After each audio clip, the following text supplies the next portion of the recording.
The first thing first, I would like to explain how our calculations work. It has been our tradition at IEF RAS to use various types of models.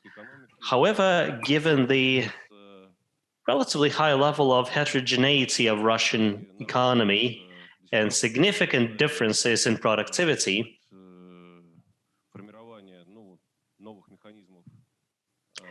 given that Russian economy is still trying to develop new modes of interaction, new ways of operations, in some areas you still may have the feeling that people are still recovering from the collapse of the Soviet Union. We actually need to factor in this heterogeneity. That's why we're using input-output tables and models built on input-output tables as the main approach. In other words, input-output tables underlie our macroeconomic tool. And to them, we add a balance of GHG emissions associated with the energy sector, non-energy sector, and LULUCF. Naturally, key emissions, as has already been correctly pointed out by the other speakers, are associated with the energy industry. That's why we're looking specifically in a lot of detail at the energy sector.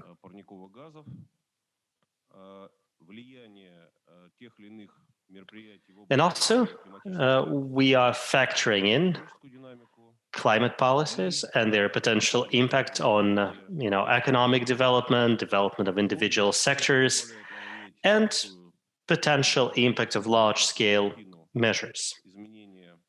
All this together provides us with a structurally rich picture of potential change in our economy that pretty much reflects the climate policies that can be implemented in Russia and other countries. To our great chagrin, Russian economy still lags far behind in terms of labor productivity, far behind other economies. And on the one hand, it's a bad thing. On the other hand, it means that we have a huge upside. There are so many technological measures and non-technological measures we can deploy in order to increase productivity and decrease our emissions. Actually, the range is colossal, as the slide suggests. The problem is only that we need to develop a particular economic development scenario that would provide us both with reduced emissions and decent economic growth. After all, Russia is not really considered a developed country. We're still an emerging market, which means that we still need to provide a decent life quality. We still need to deliver decent macroeconomic growth, and we also need to deploy new technologies. So we're looking for a sweet spot here, where we're trying to have, both of the best of the two worlds, of reduced GHG emissions and decent economic growth.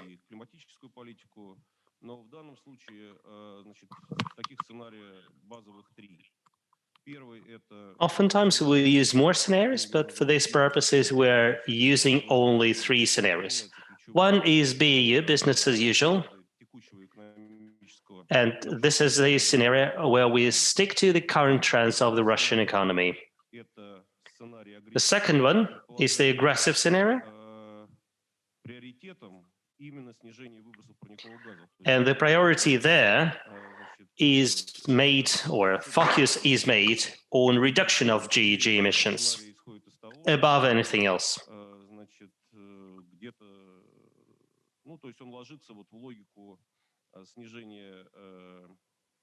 температуры там на 1,5 градуса. То есть вот если мы будем... And this scenario will take us in the direction of 1.5 degrees.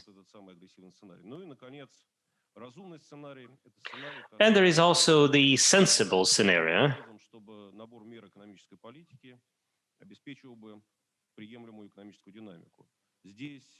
or shall I call it the sweet spot scenario. Actually, this slide lists a number of diverse measures targeting a reduction of GHG emissions, and at the same time, it should provide okay-ish economic growth. I guess this is the key chart in my presentation. So what you see here is the projection for greenhouse gas emissions in all the three scenarios. And obviously, the baseline scenario is totally unacceptable.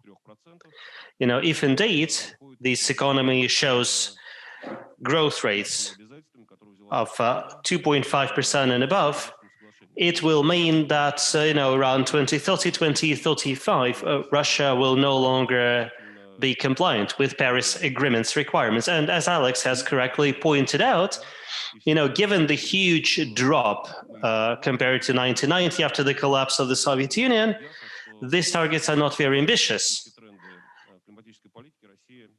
So it is obvious to us that Russia certainly cannot afford to maintain the current set of policies. And actually, it is true for environmental reasons, but it's also equally valid for pure economic reasons as well. Now, the second case you see here is the aggressive scenario. And if Russia indeed ignores the risks and the threats associated with GHG emissions,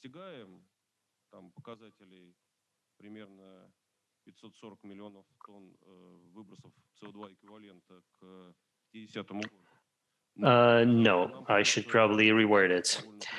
There is a way for Russia to reduce the GHG emissions to roughly 540 million tons of CO2 equivalent, but there will be a pretty steep price to pay for that. Finally, there is the smart scenario, as it's called in the slide, or the sensible scenario. And you will see, according to the chart, that until 2025, emissions will continue to grow.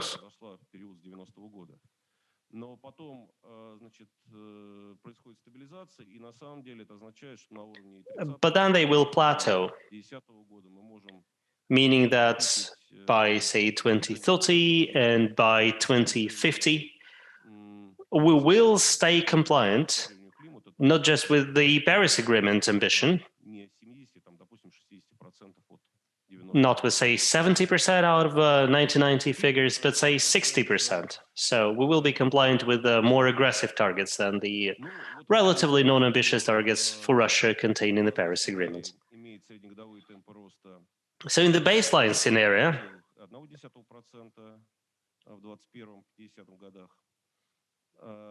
the best we can get is like 3.1% rate of GDP growth. For smart scenario, it's slightly south of that at 3% and 1.3% with the aggressive scenario.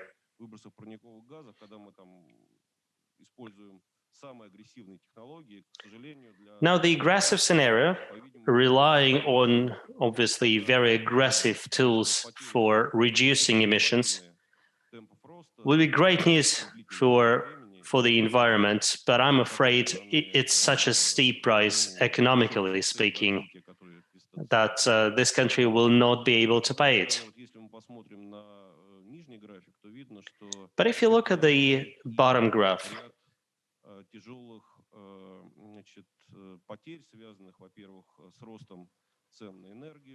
you will see that this scenario will also mean that Russia will need to significantly increase its imports, and energy costs for the economy will spiral. So there will be lots of long-term negative impacts for the economy stemming from this scenario. In this slide,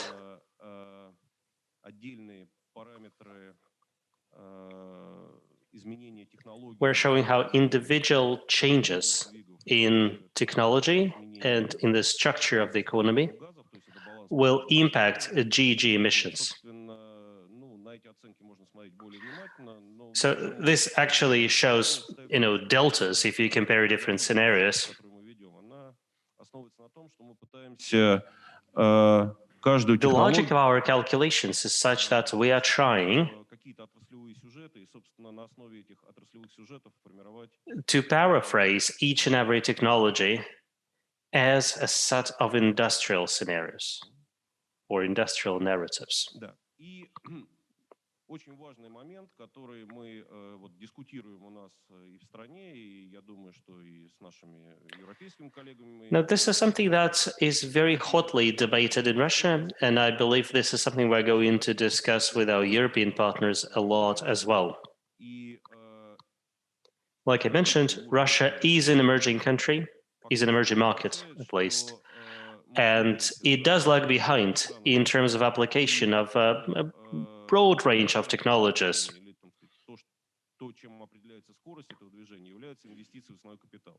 And obviously, investment in fixed assets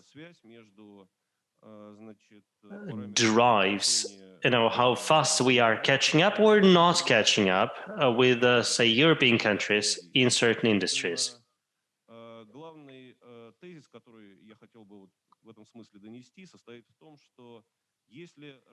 So my most important idea here is as follows. If Russia has a decent economic growth and maintains a decent amount of investment activity and upgrades the key sectors of, say, power and energy industry as a whole, this is how we can actually be pretty close to what I call the smart scenario. In other words, I'm saying that sensible development of the economy will actually take us very fast towards reduction of GHG emissions, and is therefore more attractive compared to the aggressive scenario. And this is where I'd like to hand over to my colleague Andrey. It's good that we're still on this slide. I have to make a couple of comments about it as well, and then I'll have only 3 slides of my own before we split for the parallel tracks.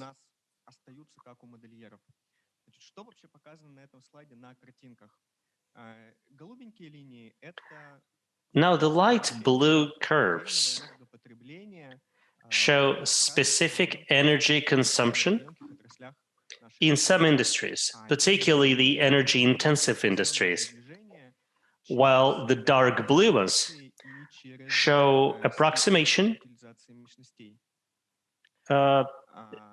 which actually, also factors into itself capacity utilization rates and accumulated investments.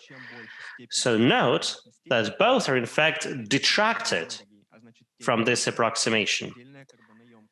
So obviously, energy intensity goes down with proper investment and with increase in capacity utilization, and therefore carbon emissions go down,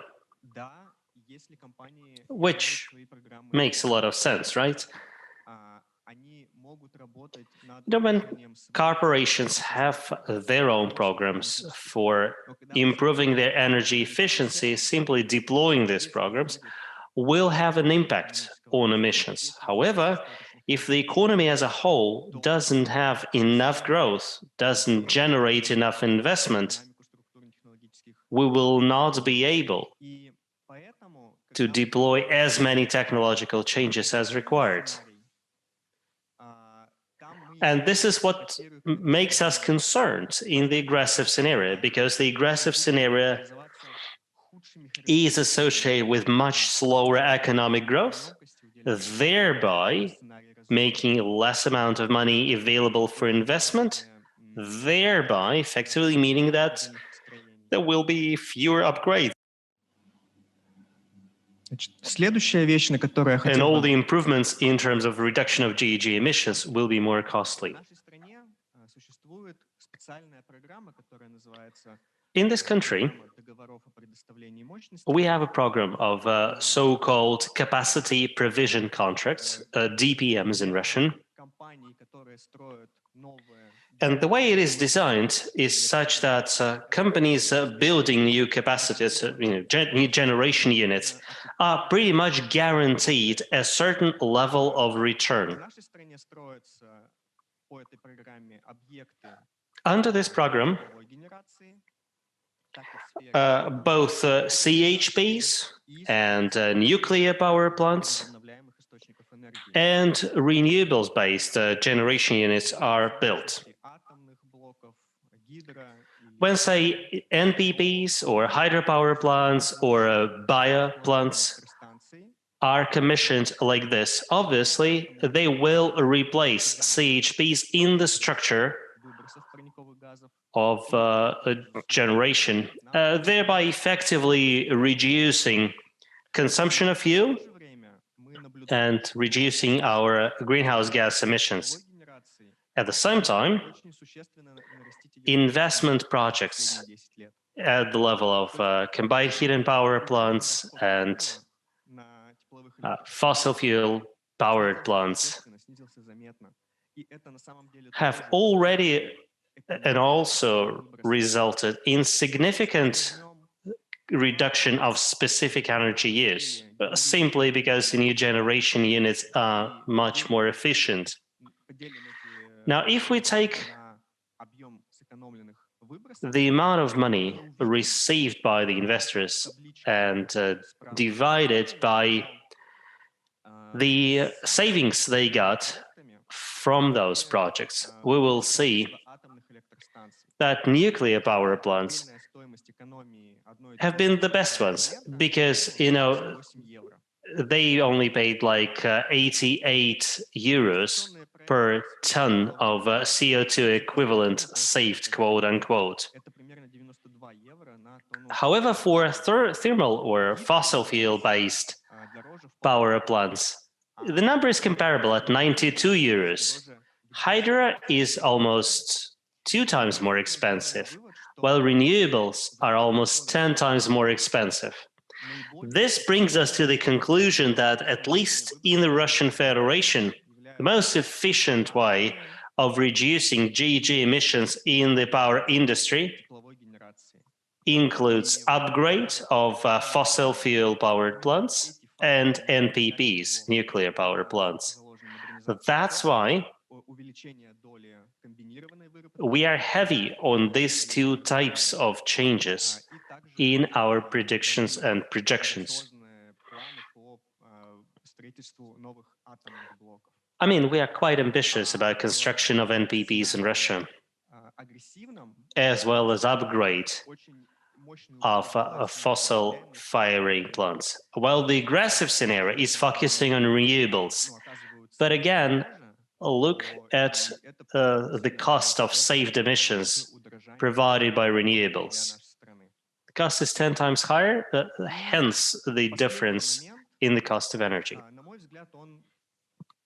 One more thing, and I believe it to be very important. It is about our forests. The climate objectives this country has are articulated, formulated as net emissions.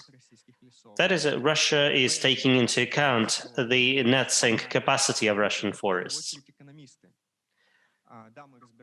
We're primarily economists. It doesn't mean we know nothing about the other industries, but we are economists first and foremost.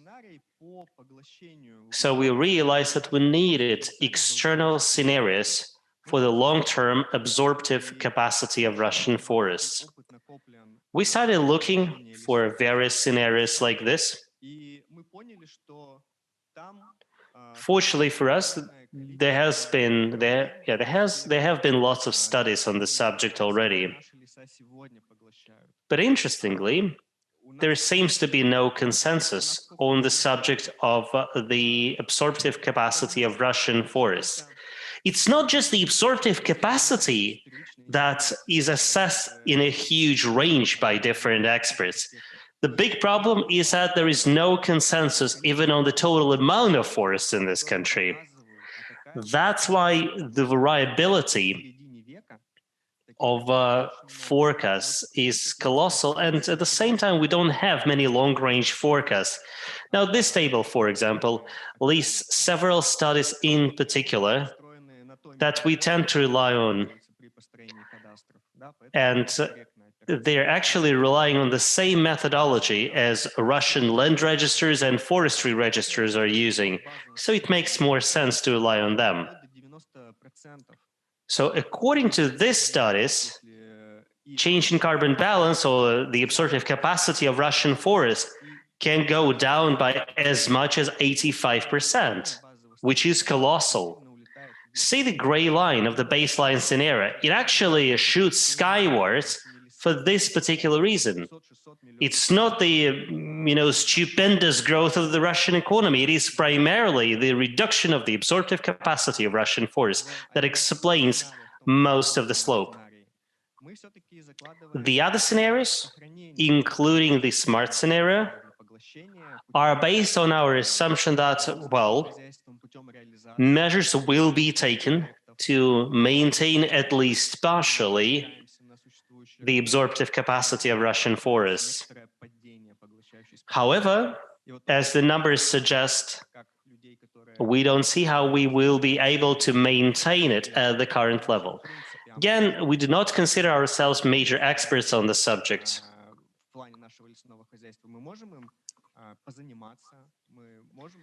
So it's difficult for us to pronounce a judgment on whether the situation with Russian forests can be dramatically improved or not. So to summarize, these are the questions that we, as the Russian modeling community, have, and we would love to discuss them with our foreign experts and our foreign partners. And we propose the following kind of discussion in different sessions. For the electricity and the power sector, we would love to discuss future structure of electricity generation in Russia and social and economic constraints in terms of the spread of low carbon technologies. Would also like to discuss what kind of technologies can actually be implemented and which we shouldn't really count on.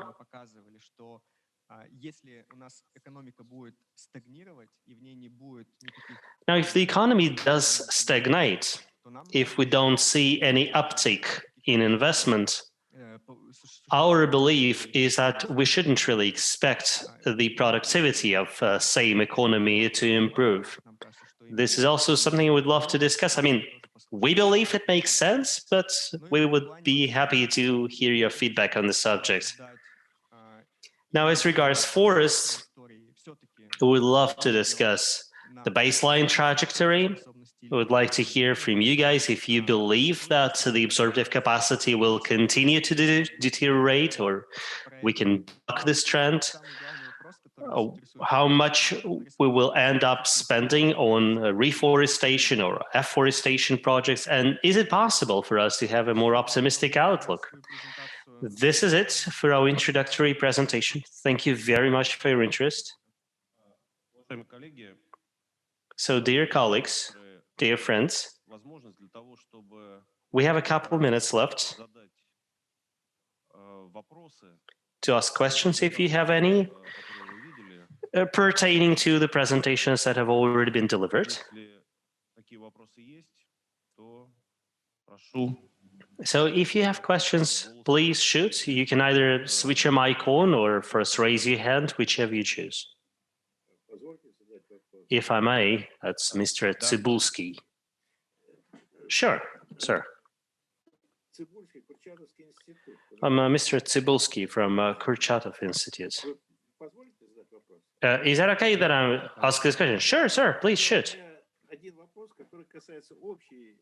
My question is pretty general, I guess. I understand that you're using comprehensive models for your calculations. You have a lot of parameters that are correlated, interrelated, and sometimes difficult to define. How much certainty do you have in the outcomes of the models? Well, for example, to me, difference between 3% and 3.1% is negligible. But what do you think about it? Yes, thank you very much for the question.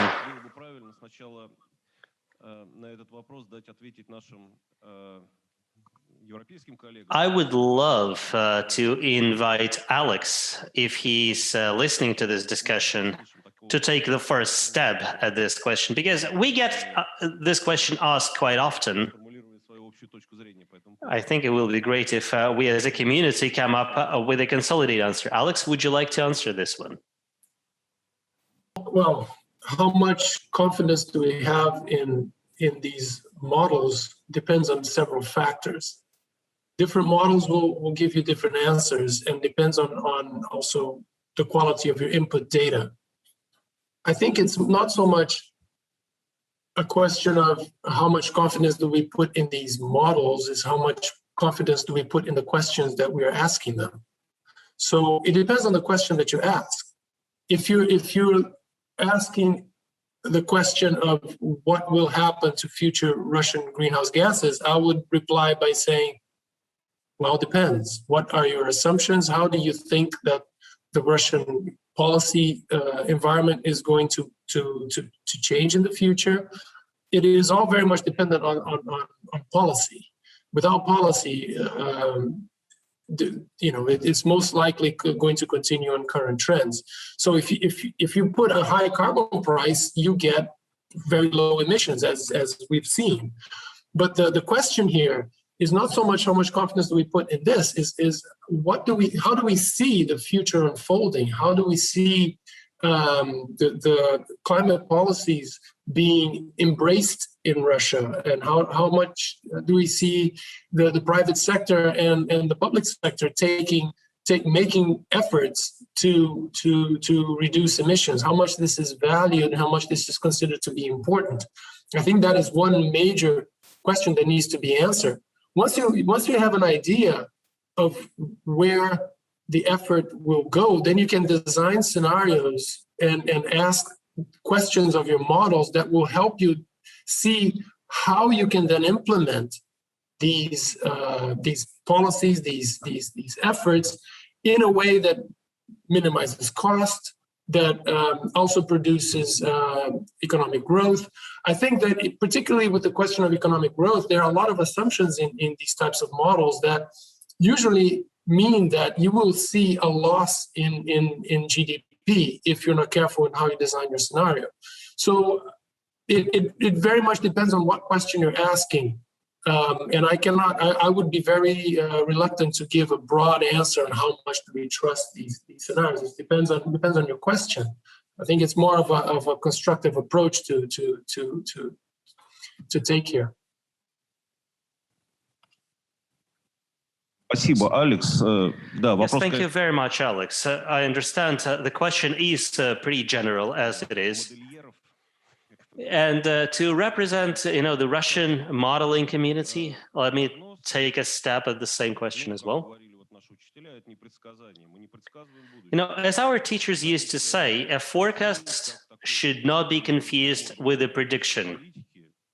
We are trying to assess how a certain set of actions or inactions will impact the economy given such a structure of the economy. And in this respect, difference between 3% and 3.1% is negligible. However, please note that these two scenarios are actually very different in all respects, except for GDP growth. They are structurally different.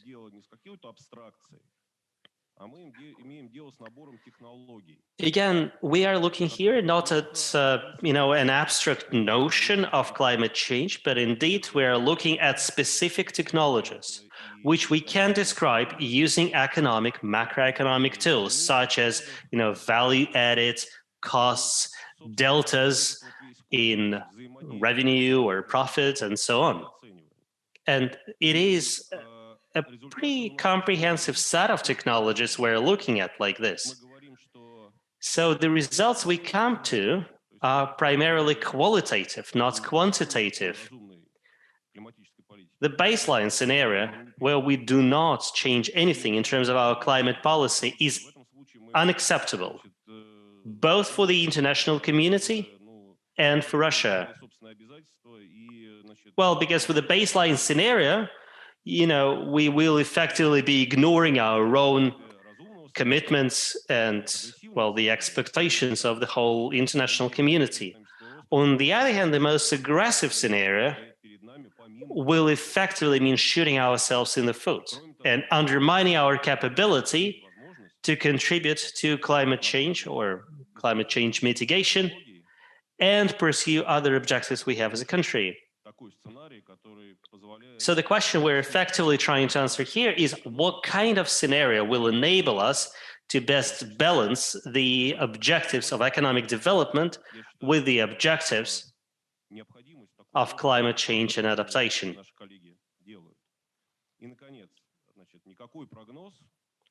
Obviously, no forecast is a look through the crystal ball. It's our attempts at describing the future, nothing more. We're using different ways and methods to perform these calculations, and you've already heard that our colleagues at Paris Reinforce already operate an ensemble of 8 different models, for Russia in particular.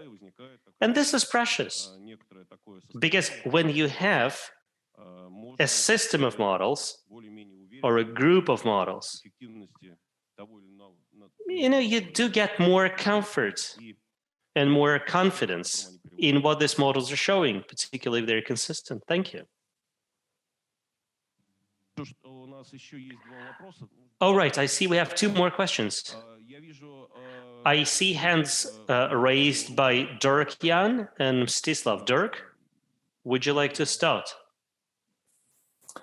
Hi there. Yes, thank you for the interesting presentation on the Russian scenarios. I was surprised by the difference in GDP per capita growth, I should say, or GDP growth in general, between the aggressive and the smart scenario, I should call it. And then I was happy you actually transparently showed a table where all the differences come from. And here I noticed that of those 1.7% difference, 1.3% was due to the losses in hydrocarbon exports, which is like 75% of the impacts. Yeah. But so now I was wondering, like, I was mostly surprised that in smart scenario you don't assume any losses in export, while your main trading partners, which I guess are Europe and China, they are both aiming for net zero carbon by 2050, 2060. So you might, even in a smart scenario, you will probably have some loss in exports in this case. Можно отвечать? May I start answering?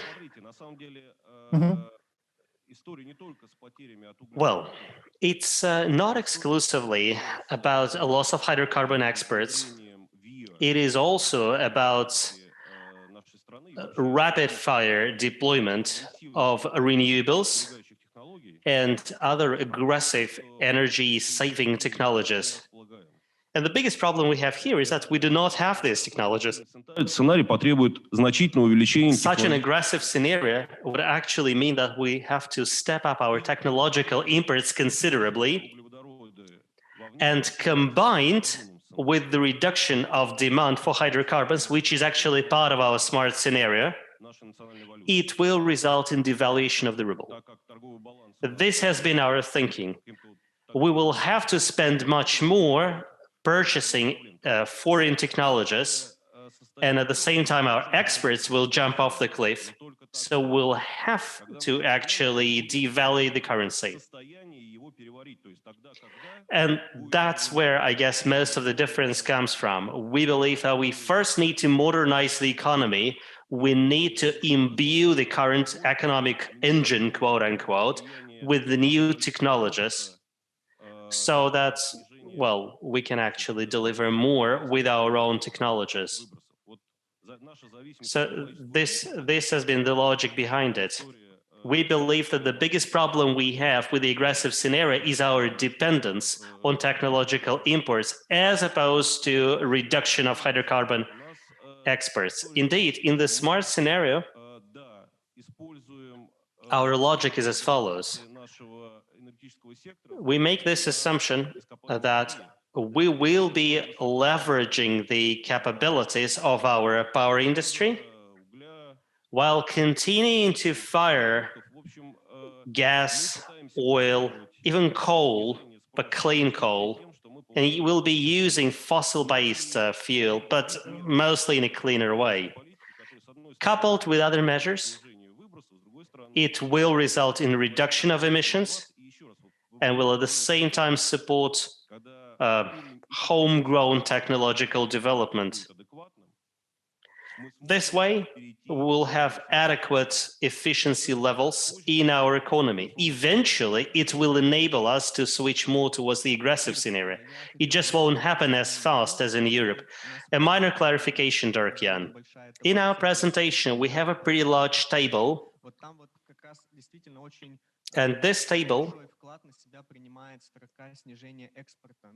indeed has a huge number there called reduction in exports. However, the number there actually already represents devaluation of the ruble, effectively making all the imports more expensive. So I understand that even in the smart scenario, you assume a decline in exports of hydrocarbons. Okay. Я вижу еще один вопрос. Yes, sure, sir. Thank you. And I see there is a question from Stislav. Yes, sir. Thank you very much for this interesting model. I'm wondering, what was the starting point for your calculations? Let me clarify my question. Anatoly Chubais, speaking to the Assembly of the Association of Independent Non-Executive Directors 3 weeks ago, said that Russia's commitments with regard to reduction of CO2 emissions effectively mean that Russia will need to increase its emissions by 2030.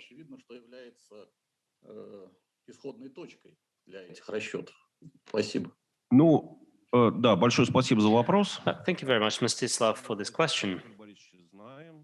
Yes, we know the position of Mr. Chubais.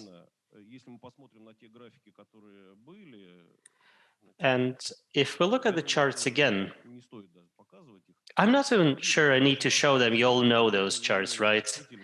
And indeed, even the smart scenario there, we are showing certain increase in emissions in the midterm. Now, we do hope that active modernization of the Russian economy will start very soon.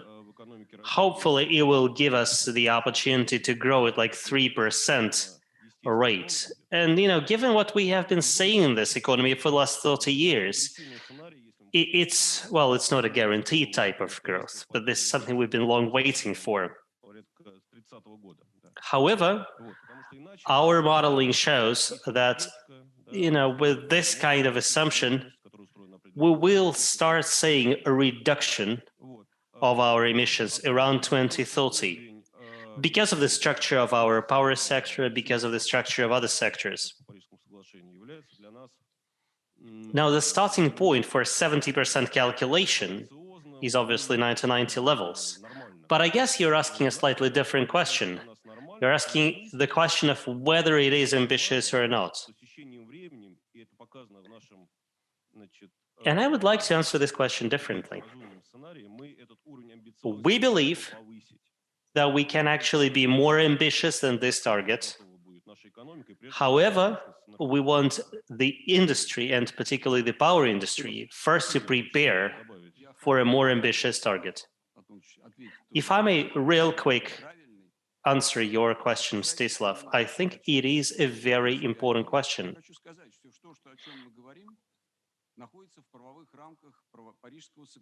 Indeed, everything we're discussing here exists within the framework of UN Framework Convention, Paris Agreement, if you like, Kyoto Protocol. It's primarily the Paris Agreement that guides everything we do. And according to this convention, 1990 was the starting point, as you put it. Indeed, lots of countries would want to use other starting points. For example, the United States would prefer to use 2005. And no, they have their benefit. They have some logic for that as well. I don't think it is correct, however, to claim that it is not an ambitious target for Russia. I mean, what we have now is like 48%. We're 48% below it, below 1990 levels, if we consider the net sink of the forest, or 31% if we take the forest out of the equation. But it's like, it's already 24% below 1990 levels for Europe. So I don't think it makes a lot of sense to argue about the starting points. It's time we actually started doing something about climate change.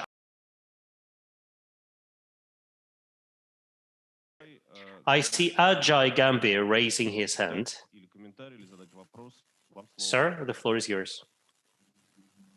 Thank you very much, Alexander. And I hope you can hear me and the translation is working fine. Excellent. In that case, yes, that's right, sir. Many thanks.